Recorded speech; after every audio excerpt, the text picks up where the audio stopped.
Well, good afternoon to everyone, and thank you for joining us. I'm here with Lieutenant Governor Juliana Stratton, Chicago Mayor Lori Lightfoot, Cook County Board President Tony Preckwinkle, Chicago Police Superintendent David Brown, founder of My Block, My Hood, My City, Jamal Cole, and Reverend Jeanette Wilson, as well as Reverend Jesse Jackson. And I thank all of them for joining us today. A grand jury in Louisville made a decision that doesn't come close to capturing the injustice of what we know to have happened on that tragic night in March when Breonna Taylor, an innocent young woman, was killed by law enforcement officers as she slept in her own home. The grand jury's lesser charge of a single officer does not address the loss of her life, not nearly. This is, to put it simply, a gross miscarriage of justice. I don't pretend to know the pain experienced by Black Americans, the pain of knowing that what happened to Breonna Taylor and Kenneth Walker could happen to you or your child. The pain of your government telling you that damaging a piece of property is a greater offense than taking a life. But I do know that the circumstances surrounding Breonna Taylor's death brings an overwhelming sense of rage, of passion, of sorrow to so many, including me. Our justice system has a long history of failing Black Americans, a history felt deeply today. These feelings are not new. I believe the current political moment, and especially the leadership in the White House, have allowed open racism to surge back into public demonstration and into our lives in a way that we haven't seen in this country for years. But to think racism and injustice are suddenly getting worse in this country is to be blind to the reality of our Black and brown communities. We have so much work to do, particularly over the last few months, from Chicago to Champaign to Springfield to Anna to Rockford. We've seen an outpouring of peaceful demonstrations in our streets to call for an end to that entrenched injustice. They're calling out for true racial justice, where the law treats people of color as equals and delivers on the promise of justice. They're calling on us as leaders to address police misconduct that is too often fatal. Here in Illinois, we hear you and we stand with you. Peaceful expression of anger is powerful, and it's a powerful, long-standing tradition in this nation. And I am committed to ensuring that Illinois' residents have the right to protest and that they're protected in exercising that right. As governor, my priority is ensuring the safety and security of all of our residents, both of which require access to justice. To that end, I am working with local leaders across the state to ensure that everyone's First Amendment rights are protected and that our communities are made safe and secure. Should any city or town need assistance in ensuring the safety of area residents, visitors, small businesses, and those expressing their First Amendment rights, the state is ready to provide support. Activism is a vital part of our democracy, and it will take activism plus action to build ourselves into the state, into the nation that we must strive to become. I will continue to fight for justice and equity today and every day going forward.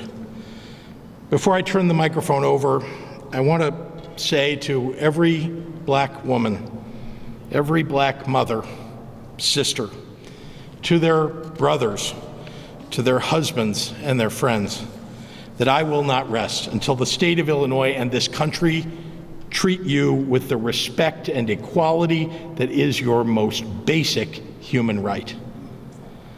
With that, I'd like to turn it over to Her Honor, Mayor Lightfoot.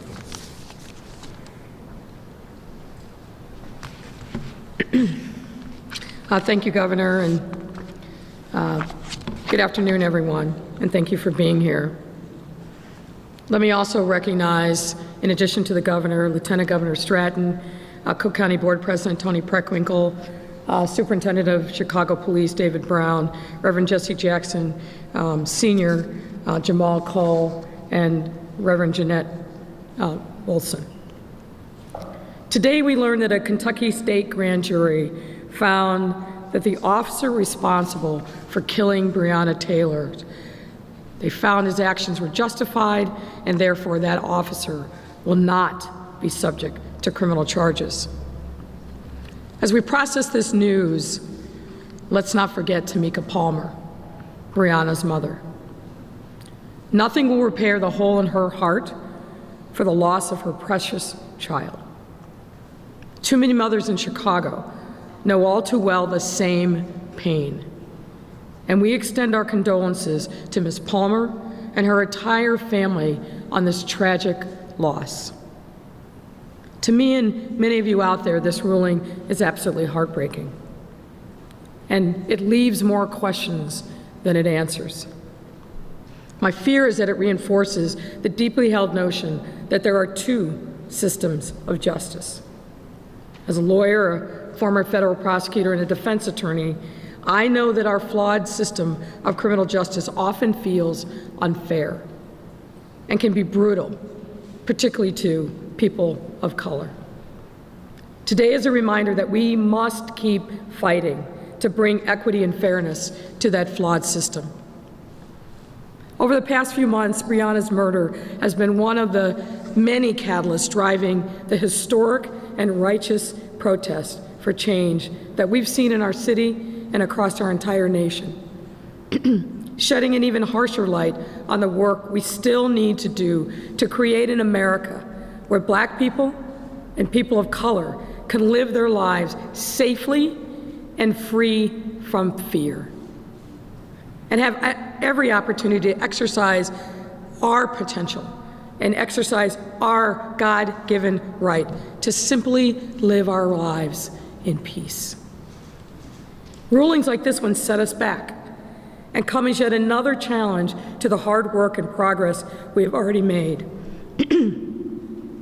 But that doesn't mean we give up. It means we fight even harder against the systems of inequality and injustice designed to keep too many of us down. We will and we must continue to say her name. We will and we must continue to demand justice. And we will and we must do everything in our power to prevent any more names from being added to this role, like George Floyd, or closer to home, Rekia Boyd, Laquan McDonald, and too many others. I know that many, upon hearing of this verdict, will feel confusion and anger and disbelief. I know many of you will want to express yourselves in keeping with our city's long legacy of peaceful protest. I want you to know that I support you and will do everything in my power to protect you as you voice your righteous anger. As a result, our city will be exercising our neighborhood public safety plan to keep residents safe. As part of our plan, we will notify all Chicagoans of any anticipated disruptions to your lives, including traffic or public transportation. These measures will ensure the safety of large gatherings and our city's most heavily trafficked pedestrian areas and commercial corridors, and work to protect the well-being of residents, workers, businesses, and peaceful protesters. I have always been and will continue to be a fierce protector of the First Amendment, one of our most cherished rights as Americans. And as an elected official, it's my responsibility to listen to those demanding change. We have, we are, and we will. It's also equally important and my responsibility to make sure that we keep everyone safe and out of harm's way. As we move forward, I want you all to know that today's ruling will not distract us from continuing to pursue justice and righteous change. And the path to reaching that goal clearly is not a linear one. However, it is a path that I assure you we will walk together. It's a very tough moment for all of us. When a tragedy happens, particularly when a young life is lost, we all feel enormous pain. In this moment, each of us has an opportunity and really an obligation to reflect on how we will take in this news and what we will do with it. Breonna Taylor's family has consistently called for peace and urged people who are acting in her name to do so in a way that builds, not destroys, community. In honor of the family's request for peace, I urge all Chicagoans to join me tonight at 7 p.m. for a citywide moment of silence in honor of the life of Breonna Taylor. Come out on your front porch, stand in your yard or on your sidewalk or wherever you are, but please do, at 7 p.m. tonight, take a moment of silence and reflection in her memory. Afterward, I encourage you to say her name. And if you're so moved, share your expression on social media with the hashtag #SayHerName. This is a time for us as a city and as a state, as neighbors, as Chicagoans, to show our unity in our common humanity. The spirit of Breonna Taylor can and should live on in all of us. We have many more miles to travel on our journey toward a better and more perfect union, and we must rise to this occasion and be worthy of Breonna Taylor's legacy. Thank you, and now I welcome President Tony Preckwinkle of the Cook County Board to the podium.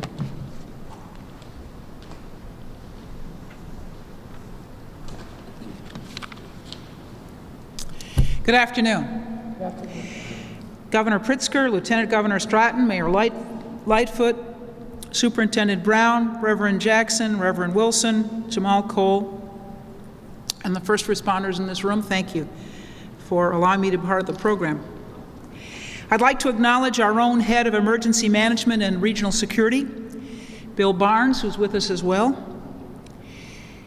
We stand together as we struggle with the painful decision today regarding a life that was taken from us far too soon. Her name was Breonna Taylor. I'll say it again. Her name was Breonna Taylor. I'm a history teacher, and as I've said repeatedly, for the entirety of our nation's history, black and brown people have been killed by the police with impunity. This is a profoundly disturbing reality.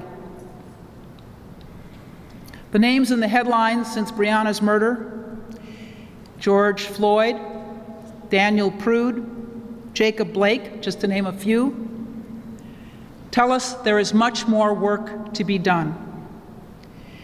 And while many of us, myself included, are profoundly disappointed, discouraged, confused, and angered by the decision today, we must keep focused on the task at hand, working peacefully for change. Now is not the time for violence. Our neighbors across the county and the city of Chicago should not bear the brunt of this decision. Our focus should remain on the systems that allowed this to happen in the first place. Today's decision is the result of a deeply flawed criminal justice system. The system must be reimagined if we are to hope for a brighter future. It's the only way we can begin to collectively heal from this and other tragedies involving the killing of our black and brown people. So as we continue to process this decision, I ask everyone to stay focused. Protest if you are moved to do so. Peaceful protest is powerful. Peaceful protest is powerful. However, we cannot meet the violence of the police with violence of our own. It gives ammunition to those who do not share our concern for racial justice. Your voice, your words, your vote represent the path forward for change. And now I'd like to introduce Lieutenant Governor Juliana Stratton. Please welcome her.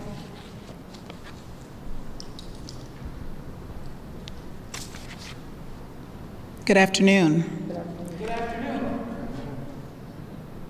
I come before you this afternoon, not only as Lieutenant Governor, but I come to you as a Black woman, a Black mother, and a mother who has 4 Black daughters. For more than 190 days, we have joined the world in waiting for justice for Breonna Taylor and some semblance that our lives matter. But today, justice was denied. Breonna was shot to death in her own home, one of the few places that she, as a Black woman, could find rest and peace after working as an EMT, being a devoted daughter and friend. That peace was shattered by gunfire from police, and her life was taken, a life of value and promise. She was 26 years old, the same age as my Cassidy. My heart ached for her mother and her loved ones then, and my heart aches for them now, as they are traumatized once again by a hollow decision. I literally cannot fathom the pain that her mother must feel right now. But as a mother who loves my daughters with all of my heart, I know that she feels that there is a void that probably can never be filled. So here we are today, and I ask, what if it were your daughter? The decision to only charge one officer with wanton endangerment is unacceptable. It is hurtful, it is confusing, and it further illustrates how Black people are often dehumanized and disenfranchised by the criminal justice system. Today's decision is yet one more example of why Black women often don't feel protected. What do we tell our children when they ask us why? How do we explain that an unarmed person can be killed by police and once again there is no full justice or consequences when they have Black skin like mine? What do we tell our children when they ask how many more? Well, we tell them that Black lives matter.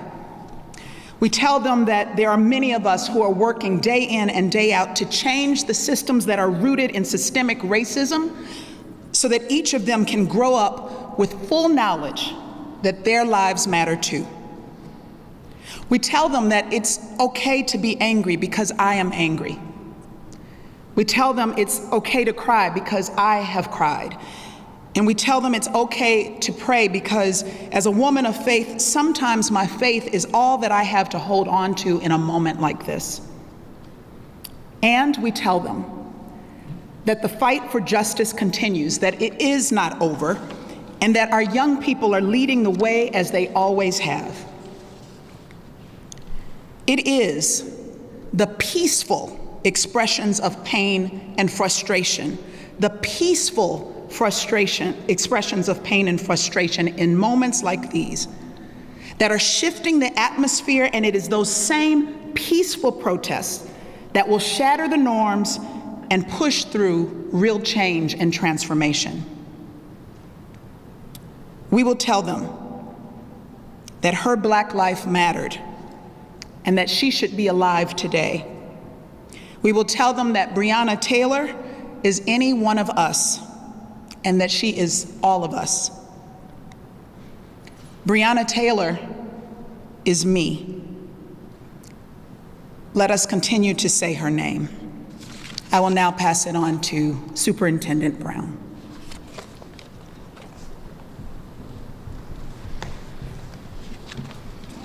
Good afternoon.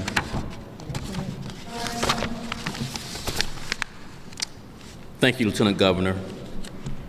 Breonna Taylor's tragic death in Louisville, Kentucky can never be undone. A family lost a daughter, a sister, a niece. Others lost a beloved friend. Our nation has mourned Breonna's passing as well. Her smiling face has become a symbol of young lives cut short under the most jarring circumstances. Breonna's death must lead to change and more open dialogue about policing. As police, we need to continuously hold ourselves accountable.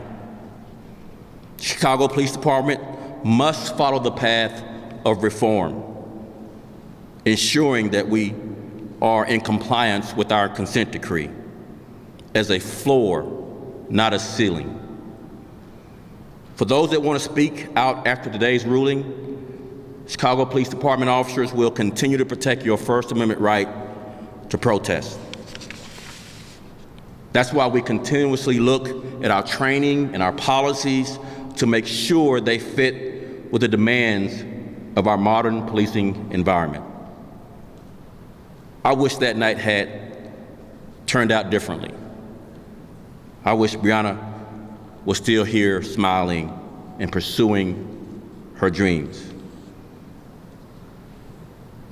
As a part of her legacy, we must honor her through continued improvement. We must listen to one another.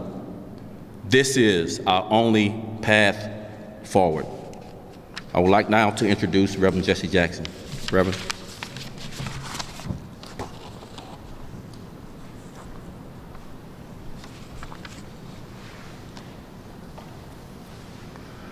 I want to thank the governor, the mayor, and those who have spoken today for the words of encouragement. Breonna Taylor's name is not even in the indictment. Her name is not even in the indictment. We in Chicago know the term paying the power. Britt Hammer was killed, led by the state's attorney. They ain't even voted him out of office. Voted him out of office.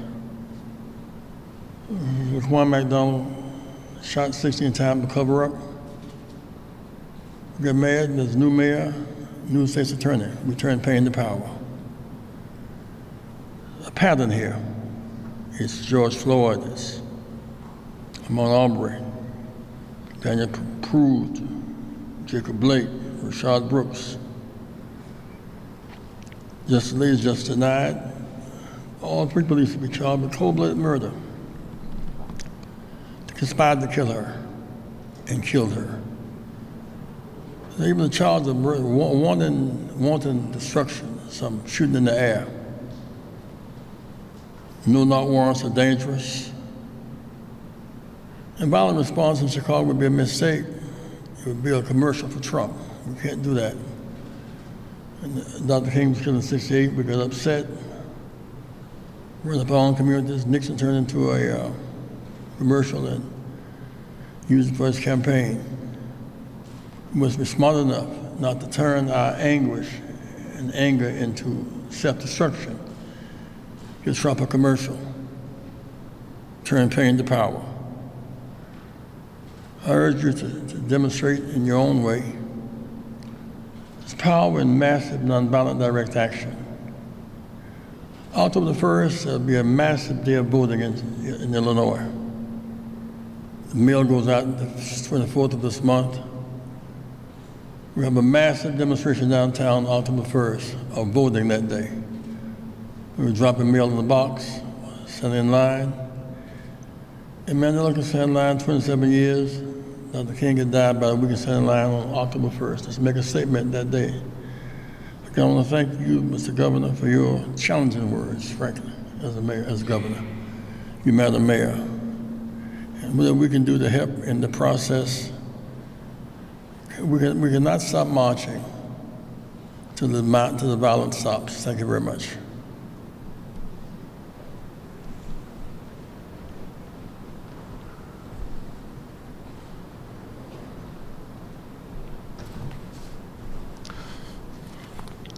So one of the things I always tell people is that having a police badge, it gives you a platform that'll amplify your true character, okay? It amplifies your character. If you're a good person, this police badge can amplify your platform to do more good. If you're a bad person, having this police badge gives you a platform to amplify your wickedness, right? And it's the key. It's the key. It's the same thing with major events in life. Some people are going to use this event as an excuse to go looting. And I ain't for it. I don't want you looting in Chatham. Don't tear up Chatham. Everybody know you don't tear up when you sleep. Some people, they didn't even have my size. I was just taking shoes, right? I don't know if you fighting for humanity or you fighting for Instagram. Some people are going to use this major event as an opportunity to bring people together and to protest peacefully, right? And to register people to vote, right? And change the system from within, right? But regardless of the verdict today, an innocent black woman was shot dead by police while she laid in her bed asleep. This is a story that we've been the characters of far too long, right? Human life is important, man, and it matters. It matters. She ain't gonna get to live hers to the fullest. I got 2 black daughters, and I want them to be all they can be, right? That shouldn't just be my aspirations. That should be reality, man, right?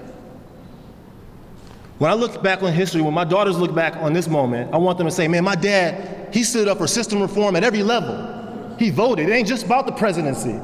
This is about the state's attorney that was dragging his feet. Accountability shouldn't take that long, right? We got to get out there and vote. At my block, my hood, my city, we're hosting a Say Her Name rally this Saturday, downtown at noon. Go to our website, formyblock.org, and see how you can get involved. Man, when I was walking over here on Michigan Avenue. I saw a black woman being attacked. She got choked and punched in the face, right in front of Starbucks. There was people that didn't even uncross their feet. They didn't even get up and help her. I'm ashamed. We gotta start protecting our black women, man. This happened right outside. I always ask myself 15 words, man, what's something simple you can do that'll have a positive impact on your block?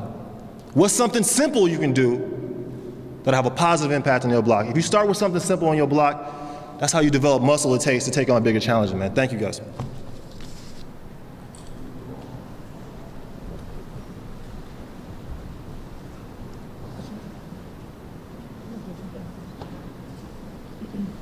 Happy to take any questions that you may have, Mayor and I, or anybody else up here. Good afternoon. I'm Michelle Gallardo, the pool reporter for ABC7. Obviously, we all hope for the best, but we also have to prepare for the worst, and I'm sure that that's what both the city and the state are doing. I understand you all already have the National Guard at the ready, but I also understand there's reluctance to use that unless it's absolutely necessary just because of the optics. What I would like to ask is, what are the city and the state doing to prepare should any protests that come from this turn violent? What is being done preemptively? Well, let me stop and say something important, which is we're here today because a terrible miscarriage of justice has occurred. And I think all of us feel the need to express ourselves as we think others will, in a peaceful fashion. And our hope is that people will listen to Jamal, that people will listen to Juliana, that people will listen to what we've said here today, and that people will protest peacefully, because Breonna deserves to have her name said. She deserves to be remembered. Now, as to preparing for something that may or may not occur, it's important to the mayor and to me to make sure that everybody in our state and in the city of Chicago is kept safe. We have seen that there are people who have wanted to take advantage of these moments, not the peaceful protesters. It's people who see that there's peaceful protest and they will hide, perhaps even among peaceful protesters, or think that police are distracted and take advantage of that moment.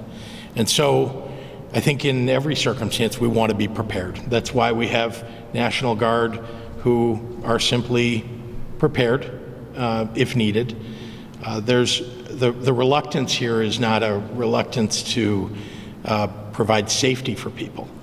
It's just a desire to use the proper resources where they are needed at the time that they are needed. At the state level, and I'll speak for the state, we have a terrific and amazing group of state troopers in our Illinois State Police, and they are police officers who are trained to do crowd control. They're trained to handle arrests. They're trained as Chicago police are trained. And I would say the state police are really second to none in the nation. We want to make sure that they're backing up the Chicago Police Department and other police departments across the state. Our state police are responsible for the entirety of Illinois. And the last thing I'll say is that the National Guard are backup. They are a support mechanism for all of the frontline police officers who are doing their job at this moment. And I'll turn it over to the mayor if she may have some remark. Well, I mean, I think the governor really said it all. Every speaker who's spoken today has talked about peaceful protest, and that's certainly what we hope, and that's certainly what we expect. We've all been through a lot this summer in our city, and sometimes that has resulted in people expressing themselves, massive and righteous outcry, and taking to the streets. And we certainly understand that. This is a hard day for us. This is a difficult decision to understand. As I said in my prepared remarks, what the Kentucky Attorney General didn't say raises a significant number of questions. He repeatedly said, I don't want to get into the evidence in front of the grand jury, but he seemed to reveal those elements that justified the decision that was made, but didn't talk about the other evidence that may have been presented to the grand jury. But nonetheless, we have been following the events in Louisville very closely. I've spent a lot of time in the last few days talking to the mayor of Louisville, who's a friend, obviously praying for peace in his city, offering any supports that I can give to him, both personally and from the city of Chicago. We are prepared. We are prepared for every eventuality, but our hope, our prayer, and what we urge is for peace. I went back and looked at a lot of news coverage of Breonna Taylor's mother and the words that she has spoken, even in her pain. And she's continuously advocated for people to express themselves peacefully in her daughter's name. And I think that's the right approach.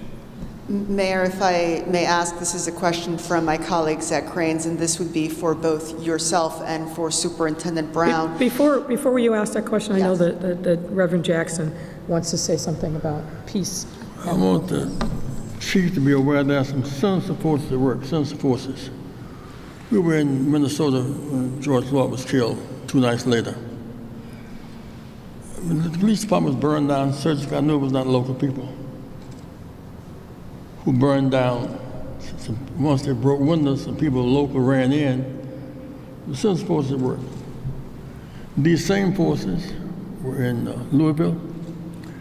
Today you have vigilantes walking the streets in Louisville with the black uniforms on and guns out today. They're provocative. They were in Chicago. Now the Columbus demonstration, tear down the statue. Walked up front, got behind the umbrellas and started throwing loaded bricks and balls of ice. We must be aware, Mr. Police Chief, of sinister forces at work. Local people don't know how to demonstrate. We've done it a long time, and we'll be doing it today, tonight, and until something happens. We must turn our pain to power. Be very, very, very aware.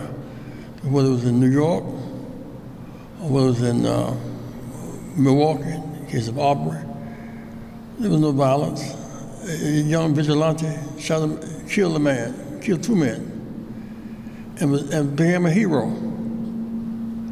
That's provocative. And when the President of the United States and Barr speaks pejorative of Oregon and their leadership, they're provoking. They need the violence to justify their sinister actions politically. We must not become commercials for these right-wingers in this country. On TV right now, you have vigilantes walking the streets of Louisville with their guns out. They have the right to bear armed thunder in Kentucky. And so we should be very aware, not so much of local people, but police, but sinister forces at work.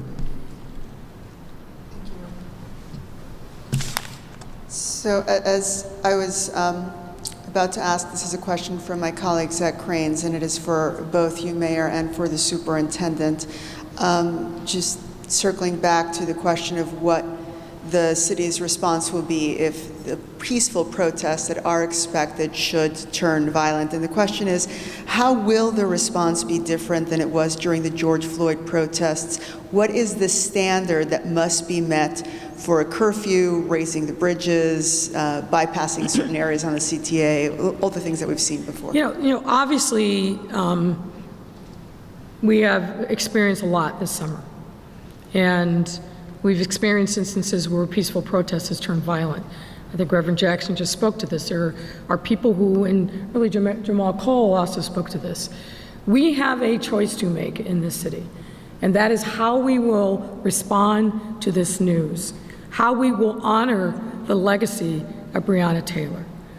And my hope is that every one of us, regardless of what we feel about this verdict, and we all have personal opinions about it, it's hard to reconcile, and it was deeply dissatisfying, which is probably a supreme understatement.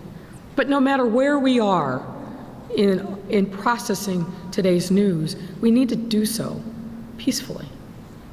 Peacefully. Reverend Jackson said it right. We don't need to be a commercial for people who want to mischaracterize who we are as a city and as a people. We are a great, diverse city. We feel things passionately. We have a long history of being active and activists. That is all in keeping with our First Amendment rights. And I know the superintendent feels this way because we talk about it on a regular basis. We're going to do everything we can to protect and support peaceful expression of First Amendment rights. But as we've seen, if people step over the line, we'll be ready, and we are ready, to address that with the appropriate level of response. I don't want to speculate about what may or may not happen, what will happen with public transit. We're not there, but if we need to be there, we will be there. We've been thinking about this moment for quite some time, not knowing, of course, what the grand jury's decision would be, but we are prepared in the city of Chicago, and I want to commend the governor and his team. We've had great, I think, productive conversations over these last couple of days in particular about what supports the state can continue to give, because they've been with us through this all summer long, all fall, and particularly the state police. I also want to thank Sheriff Tom Dart for the support that they've continuously provided. So if there is a need for us to be, if there's a need for us to deploy resources to address any kind of threat of violence or the reality of violence, we're ready. But there's nothing that's being done preemptively in terms of closures? No, I didn't say that. I said we are prepared. We have not closed bridges. We've evolved in the way in which we're handling these circumstances, and I hope there's not a need for us to do that, but if that's necessary, we're going to take the necessary precaution.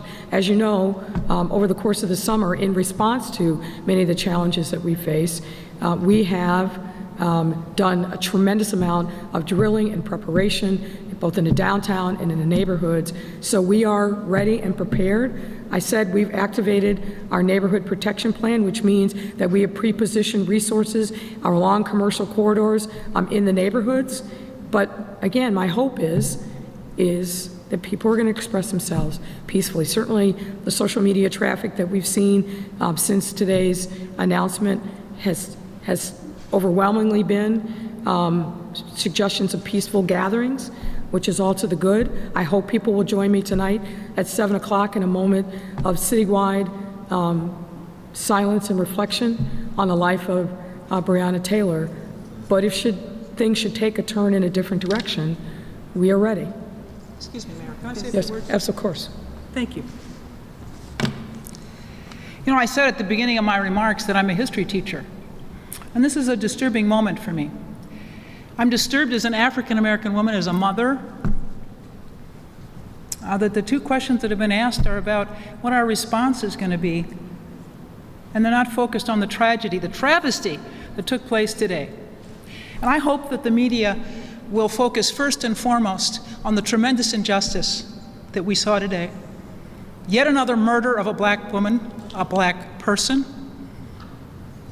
by the police with impunity. And I hope that's the focus of your coverage today. And I regret that the first thing that happens is the mayor and the governor have to respond to these kind of questions about what's the city going to do. Yet another woman was murdered today. Yet another black woman. And these are the questions we get. It's discouraging. I'm sure you understand that we have to ask these questions. With people from Kentucky, right? We have people staff there now.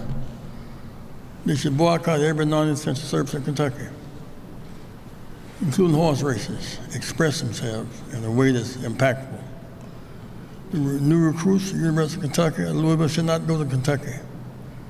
We should put Kentucky on the South African list. This is full of non-essential services. We must fight back in ways that we do not destroy ourselves in the process. We must turn the pain that you have, pain. Turn pain to power.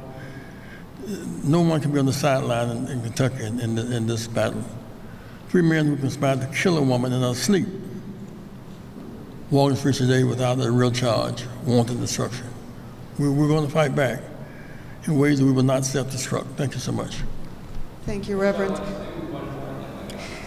Yes, and that would bring me to my final question from the pool questions. And I'm sure, Mayor, you understand our need to ask these questions in light of what has happened before. And the question from the Block Club is just related to an alert system. And you mentioned that in your remarks at the beginning, that you'd be communicating with the city to let residents and motorists know of any closures that may or may not happen. Can you tell us how that will work and how much notice people can expect so that they're not caught outside of? Yeah, we will. If the need arises, we will try to, of course, give as much notice as possible. And we have a number of ways that we'll do it. One, we'll communicate with the media so we can get the word out quickly. We have a system of alerts that we've used. Even as recently as the last couple days, we'll use that.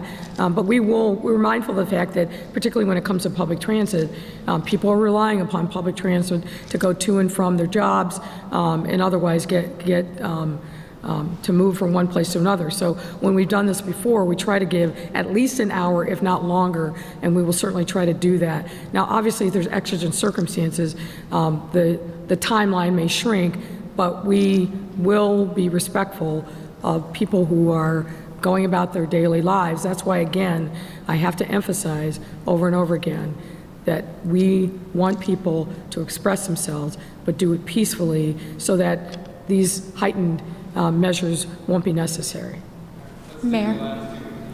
Mayor, Yes, ma'am. can you speak specifically to some of the concrete steps that your administration is taking to address these systemic issues that are being raised, whether that's in Louisville or in Chicago, with regards to police accountability? Sure. Obviously, as you know, the Chicago Police Department is under consent decree, and as the superintendent has said, and I agree, the mandates of the consent decree are floor, not a ceiling.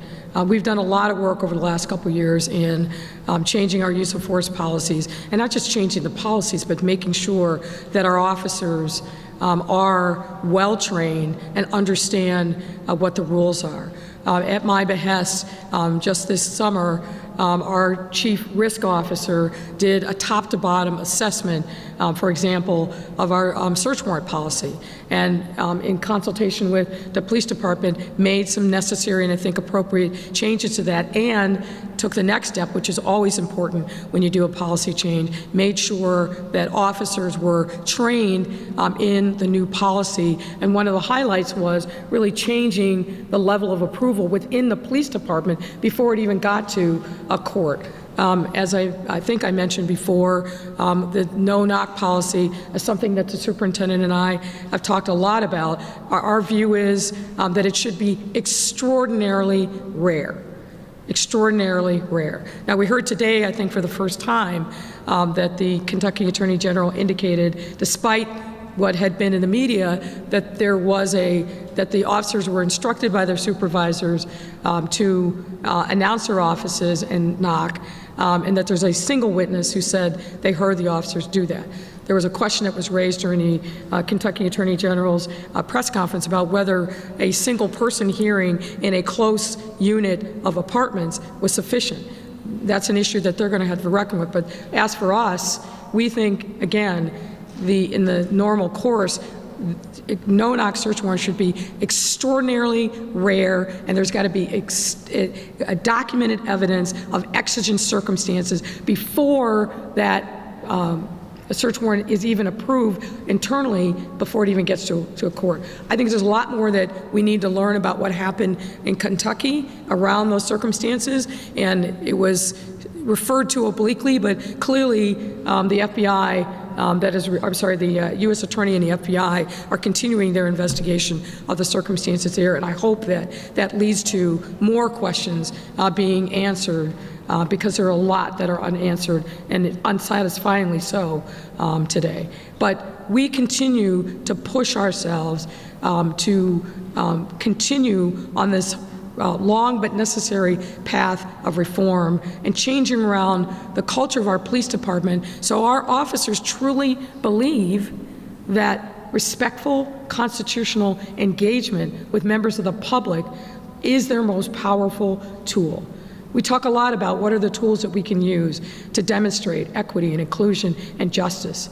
Our police department has to be part of the solution, and part of the solution is making sure that they understand the rules of the road, that they have the proper training to be able to accomplish those missions, and that there's a level of accountability when they cross over the line. I'm not talking about punishing innocent mistakes, but that's not what we're talking about today in the case of the murder of Breonna Taylor.